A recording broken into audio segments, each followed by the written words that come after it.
राजा Ram Mohan Roy FRAS 22 मई 1772 - 27 सितंबर 1833 एक भारतीय सुधारक थे, जो 1828 में ब्रह्म सभा के संस्थापकों में से एक थे, जो भारतीय उपमहाद्वीप में एक सामाजिक धार्मिक सुधार आंदोलन ब्रह्म समाज के अग्रदूत थे। उन्हें मुगल सम्राट अकबर द्वितीय द्वारा राजा की उपाधि दी गई थी। उनका प्रभाव राजनीति, लोक प्रशासन, शिक्षा और धर्म के क्षेत्रों में स्पष्ट था। उन्हें सती प्रथा और बाल विवाह को खत्म करने के प्रयासों के लिए जाना जाता था। कई इतिहासकार रॉय को भारतीय पुनर्जागरण का जनक मानते हैं। प्रारंभिक जीवन और शिक्षा 1772-1796।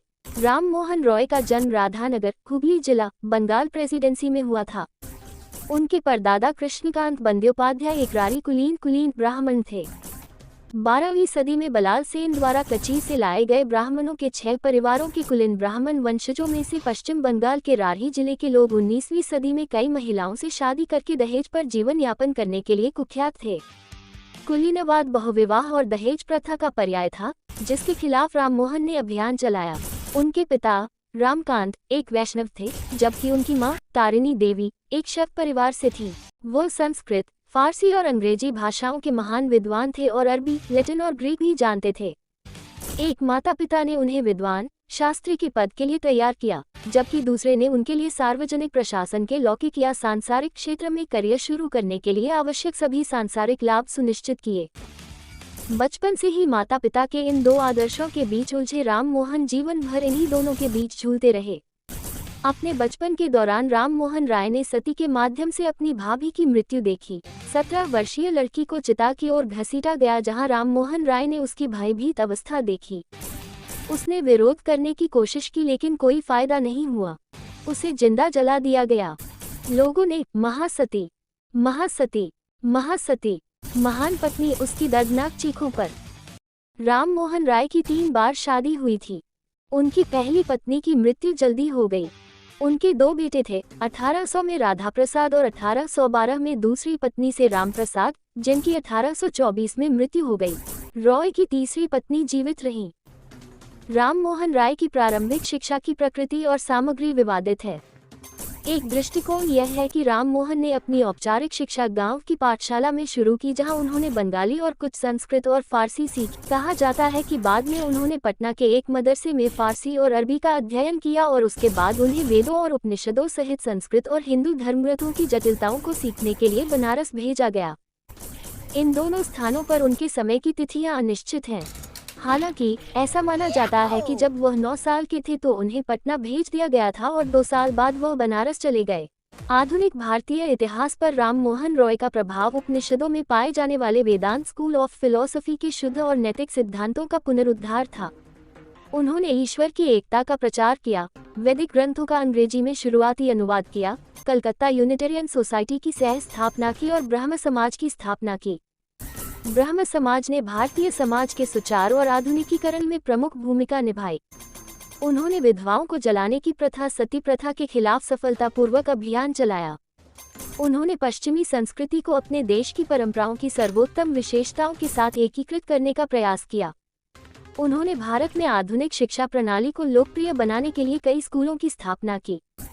उन्होंने तर्कसंगत, नैतिक, गैर सत्तावादी, सांसारिक और सामाजिक सुधारवादी हिंदू धर्म को बढ़ावा दिया। उनके लेखन ने ब्रिटिश और अमेरिकी यूनिटेरियनों के बीच भी रुचि जगाई। ईसाई धर्म और ईस्ट इंडिया कंपनी का प्रारंभिक शासन 1795-1828। ईस्ट इंडिया कंपनी के शासन के शुरुआती वर्षों के दौरान राम मोहन रॉय ने कंपनी में कार्यरत रहते हुए एक राजनीतिक आंदोलनकारी के रूप में काम किया। 1792 में British Baptist shoemaker William Carey ने अपना प्रभावशाली missionary tract an inquiry of the obligations of Christians to use means for the conversion of heathens प्रकाशित किया। 1793 में विलियम कैरी भारत में बसने के लिए आए। उनका उद्देश्य बाइबल का भारतीय भाषाओं में अनुवाद, प्रकाशन और वितरण करना और भारतीय लोगों में ईसाई धर्म का प्रचार करना था। उन्हें एहसास हुआ कि मोबाइल यानी सेवा वर्ग, ब्राह्मण और पंडित इस प्रयास में उनकी मदद करने में सबसे सक्षम थे और उन्होंने उन्हें इकट्ठा करना शुरू कर दिया। उन्होंने सांस्कृतिक संदर्भ में ईसाई धर्म के मामले पर बेहतर बहस करने के लिए बौद्ध और जैन धार्मिक कार्यों को सीखा। 1795 में कैरी ने एक संस्कृत विद्वान तांत्रिक से हरदाना विद्यावागीश से संपर्क किया, जिन्होंने बाद में उन्हें राम मोहन रॉय से मिलवाया, जो अंग्रेजी सीखना चाहते थे। जबकि ऐसी अफवाहें हैं कि 1796 और 1797 के बीच कैरी, विद्यावागीश और रॉय की तिकड़ी ने महानिर्वाण तंत्र या महान मुक्ति की पुस्तक के नाम से जाना जाने वाला एक धार्मिक कार्य बनाया। जॉन डंकन डेरे जैसे विद्वान इस पर संदेह कर रहे हैं। इसे अत्यधिक असंभव कहने का दावा करें और ह्यू गबन का तर्क है कि ये संभव है कि हम महानिर्वाण तंत्र के सच्चे लेखक और तारीख को कभी नहीं जान पाएंगे। कैटरी की भागीदारी उनके बहुत विस्तृत रिकॉर्ड में दर्ज नहीं है और उन्होंने केवल 1796 में संस्कृत पढ़ना सीखने की रिपोर्ट दी है और 1797 में केवल एक व्याकरण पूरा किया। उसी वर्ष उन्होंने बाइबल के हिस्से जोशुआ से जॉब तक का अनुवाद किया, जो एक बड़ा काम था। अगले 2 दशकों तक महानिर्वाण तंत्र को नियमित रूप से बढ़ाया गया। इसकी न्यायिक धाराओं का उपयोग बंगाल में अंग्रेजी बंदोबस्त की कानून अदालतों में जमींदारी की संपत्ति विवादों पर निर्णय देने के लिए हिंदू कानून के रूप में किया जाता था। हालांकि कुछ ब्रिटिश मजिस्ट्रेटों और कलेक्टरों को संदेह होने लगा और इसके उपयोग साथ ही हिंदू कानून के स्रोतों के रूप में पंडितों पर निर्भरता को तुरंत ही खारिज कर दिया गया। विद्यावागीश का कैरी के साथ कुछ समय के लिए मतभेद हो गया और वह समूह से अलग हो गए, लेकिन राम मोहन रॉय से संबंध बनाए रखा, अंग्रेजों को ऋण देने के लिए जो उनके अधीन रहते थे। 1797 में राजा राम मोहन कलकत्ता पहुंचे और बनिया साहूकार बन गए, मुख्य रूप से कंपनी के अंग्रेजों को अपनी आय से परे कर्ज देने के लिए। राम मोहन ने अंग्रेजी अदालतों में पंडित के रूप में अपना व्यवसाय जारी रखा और अपने लिए जीविकोपार्जन करना शुरू कर दिया। उन्होंने ग्रीक और लैटिन सीखना शुरू किया। 1799 में कैरी मिशनरी जोशुआ मार्शमैन और सेरामपुर की डेनिश बस्ती में प्रिंटर विलियम वार्ड से जुड़ गए। 1803 से 1815 तक राम मोहन ने ईस्ट इंडिया कंपनी की लेखन सेवा में सेवा की। मुर्शिदाबाद में अपीलीय न्यायालय के रजिस्ट्रार थॉमस वुड्रोफ, जिनके दूर के भतीजे जॉन वुड्रोफ भी एक मजिस्ट्रेट थे और बाद में जीवित रहे, के निजी क्लर्क मुंशी के रूप में कार्य किया। छद्म आर्थर एवलॉन के तहत महानिर्वाण तंत्र से बाहर रॉय ने वुड्रोफ की सेवा से इस्तीफा दे दिया और बाद में एक कंपनी कलेक्टर जॉन डेबी के साथ रोजगार हासिल किया और राम मोहन ने डेबी के साथ रंगपुर और अन्य जगहों पर कई साल बिताए, जहां उन्होंने हरिहरानंद के साथ अपने संपर्कों को नवीनीकृत किया। विलियम कैरी इस समय तक सेरामपुर में बस गए थे और पुरानी तिकड़ी ने अपने लाभदायक संघ को नवीनीकृत किया था। विलियम कैरी भी अब अंग्रेजी कंपनी के साथ जुड़ गए थे, जिसका मुख्यालय फोर्ट विलियम में था, और उनकी धार्मिक और राजनीतिक महत्वाकांक्षाएं तेजी से आपस में जुड़ी हुई थीं। मुर्शिदाबाद में रहते हुए 1804 में राजा राम मोहन राय ने अरबी में एक प्रस्तावना के साथ फारसी में तुहफातुल मुवाहिदीन एकेश्वरवादियों को एक उपहार लिखा। बांग्ला अभी तक बौद्धिक विमर्श की भाषा नहीं बन पाई थी। तुहफातुल मुवाहिदीन का महत्व केवल उस व्यक्ति का पहला ज्ञात धार्मिक बयान है जिसने बाद में वेदांती के रूप में प्रसिद्धि और कुख्याति हासिल की। अपने आप में यह अचूक है, शायद इसकी शौकिया उदारता के कारण केवल एक सामाजिक इतिहासकार के लिए ही इसमें रुचि है। आखिरकार तुहफत आदि ब्राह्मण समाज द्वारा प्रकाशित मौलवी उबैदुल्लाह अल ओबैद के अंग्रेजी अनुवाद में 1884 में ही उपलब्ध था। राजा राम मोहन राय को अपने बौद्धिक विकास के इस चरण में उपनिषद का ज्ञान नहीं था। 1814 में उन्होंने वेदांत के एकेश्वरवादी आदर्शों का प्रचार करने और मूर्ति पूजा, जातिगत कठोरता, निरर्थक अनुष्ठानों और अन्य सामाजिक बुराइयों के खिलाफ अभियान चलाने के लिए तब कलकत्ता में एक दार्शनिक चर्चा मंडली आत्मीय सभा यानी दोस्तों की सोसाइटी की शुरुआत की। ईस्ट इंडिया कंपनी 1838 तक प्रति वर्ष 3 मिलियन पाउंड की दर से भारत से पैसा निकाल रही थी। राम मोहन रॉय उन पहले लोगों में से एक थे जिन्होंने यह अनुमान लगाने की कोशिश की कि भारत से कितना पैसा बाहर ले जाया जा रहा है और कहां जा रहा है, गायब हो रहा था। उन्होंने अनुमान लगाया कि भारत में एकत्र किए गए कुल राजस्व का लगभग आधा हिस्सा बाहर भेजा गया था। राजस्व का लगभग आधा हिस्सा इंग्लैंड भेज दिया गया था, जहां से काफी बड़ी आबादी वाले भारत को छोड़ दिया गया था, ताकि शेष धन का उपयोग सामाजिक कल्याण को बनाए रखने के लिए किया जा सके। मोहन रॉय ने इसे देखा और माना कि मुक्त व्यापार के तहत भारत में शासन करने वाले यूरोपीय लोगों की अप्रतिबंधित बस्ती से आर्थिक निकास संकट को कम करने में मदद मिलेगी। अगले 2 दशकों के दौरान राम मोहन ने विलियम कैरी के साथ मिलकर बंगाल के हिंदू धर्म के गुरुओं अर्थात अपने कुलीन ब्राह्मण पुजारी कबीले तब बंगाल के कई मंदिरों के नियंत्रण में और उनकी पुजारी जातियों के खिलाफ अपना हमला शुरू किया। लक्षित कुलीन जातियों में सतीक विधवाओं का सहदाह संस्कार, बहुविवाह, बाल विवाह और दहेज शामिल हैं। 1819 से राम मोहन की सेना तेजी से सेरामपुर में बसे एक बैप्टिस्ट मिशनरी विलियम कैरी और सेरामपुर मिशनरियों के खिलाफ हो गई। द्वारकानाथ की उदारता के साथ उन्होंने ट्रिनिटेरियन ईसाई धर्म के खिलाफ हमलों की एक श्रृंखला शुरू की और अब उन्हें काफी सहायता मिली। बंगाल के हिंदू धर्म के गढ़ अर्थात उनके अपने कुलीन ब्राह्मण पुजारी कबीले तब बंगाल के कई मंदिरों के नियंत्रण में और उनकी पुजारी जातियां कुलीन जातियों में सती विधवाओं का सहदाह संस्कार, बहुविवाह, बाल विवाह और दहेज शामिल हैं। 1819 से राम मोहन की सेना तेजी से सेरामपुर में बसे एक बैप्टिस्ट मिशनरी विलियम कैरी और सेरामपुर मिशनरियों के खिलाफ हो गई। द्वारकानाथ की उदारता के साथ उन्होंने ट्रिनिटेरियन ईसाई धर्म के खिलाफ हमलों की एक श्रृंखला शुरू की और अब ईसाई धर्म के यूनिटेरियन गुट द्वारा उनकी धार्मिक बहस में काफी सहायता की गई। 1828 में उन्होंने देवेंद्रनाथ टैगोर के साथ ब्रह्म सभा की शुरुआत की। 1828 तक वह भारत में एक प्रसिद्ध व्यक्ति बन गए थे। 1830 में वह मुगल सम्राट अकबर शाह द्वितीय के दूत के रूप में इंग्लैंड गए थे, जिन्होंने उन्हें राजा की उपाधि के साथ किंग विलियम चतुर्थ के दरबार में नियुक्त किया था। मध्य ब्रह्मोकाल 1820-1830।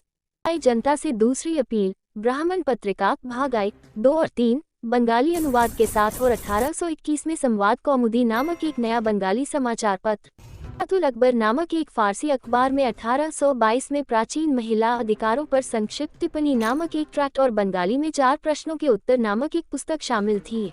जनता के लिए तीसरी और अंतिम अपील, प्रेस की स्वतंत्रता के विषय पर इंग्लैंड के राजा के लिए एक स्मारक, ईसाई विवाद से संबंधित रामदास के कागजात, ब्राह्मणिकल पत्रिका, संख्या 1, अंग्रेजी के विषय पर लॉर्ड अर्नहर्स्ट को पत्र शिक्षा, विनम्र सुझाव नामक एक ट्रैक्ट और बंगाली में पद्य प्रदान या बीमारों के लिए चिकित्सक नामक एक पुस्तक, सभी 1823 में। 1824 में भारत में ईसाई धर्म की संभावनाएं और दक्षिणी भारत में अकाल पीड़ित मूल निवासियों के लिए अपील पर रेवेच।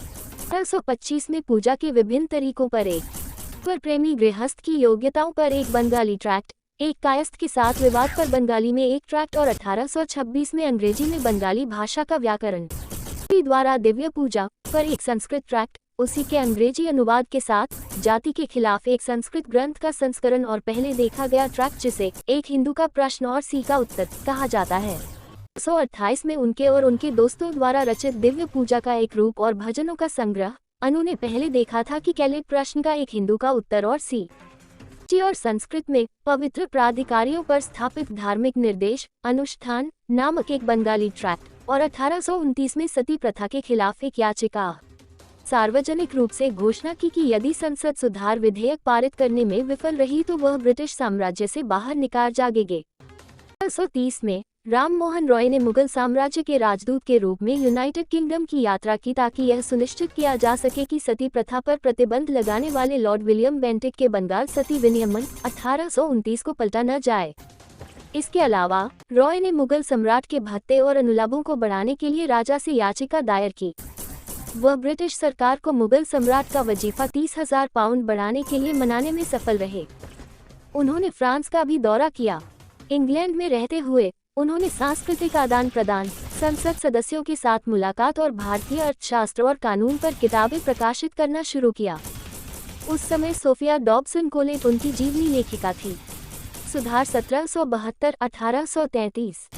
राजा राममोहन राय 1964 के भारत के टिकट पर राममोहन राजनारायण बसु द्वारा प्रतिपादित ब्रह्म समाज की कुछ मान्यताओं में रॉय की धार्मिक सुधार शामिल। ब्रह्म समाज का मानना है कि ब्रह्मवाद के सबसे मौलिक सिद्धांत मनुष्य द्वारा अपनाए जाने वाले प्रत्येक धर्म के आधार पर है। ब्रह्म समाज एक सर्वोच्च ईश्वर के अस्तित्व में विश्वास करता है। ईश्वर अपने स्वभाव के बराबर एक विशिष्ट व्यक्तित्व और नैतिक गुणों से संपन्न और ब्रह्मांड के लेखक और संरक्षक के अनुरूप बुद्धि और अकेले उसकी पूजा करते। ब्रह्म समाज का मानना है कि उनकी पूजा के लिए किसी निश्चित स्थान या समय की आवश्यकता नहीं होती है। हम किसी भी समय और किसी भी स्थान पर उसकी आराधना कर सकते हैं, बशर्ते उस समय और स्थान की गणना और रचना के लिए की जाए व्यक्तित्व और नैतिक गुण उसके स्वभाव के समान है और बुद्धि ब्रह्मांड के लेखक और संरक्षक के लिए उपयुक्त है और अकेले उसकी पूजा करें। कुरान, वेदों और उपनिषदों का अध्ययन करने के बाद रॉय की मान्यताएं हिंदू धर्म, इस्लाम, 18वीं शताब्दी के देववाद, यूनिटेरियनवाद और फ्रीमेसन के विचारों के मतवासी तत्वों के संयोजन से ली गई थी। सामाजिक बुराइयों से लड़ने और भारत में सामाजिक और शैक्षिकी सुधारों का प्रचार करने के लिए आत्मीय सभा और यूनिटेरियन समुदाय की स्थापना की।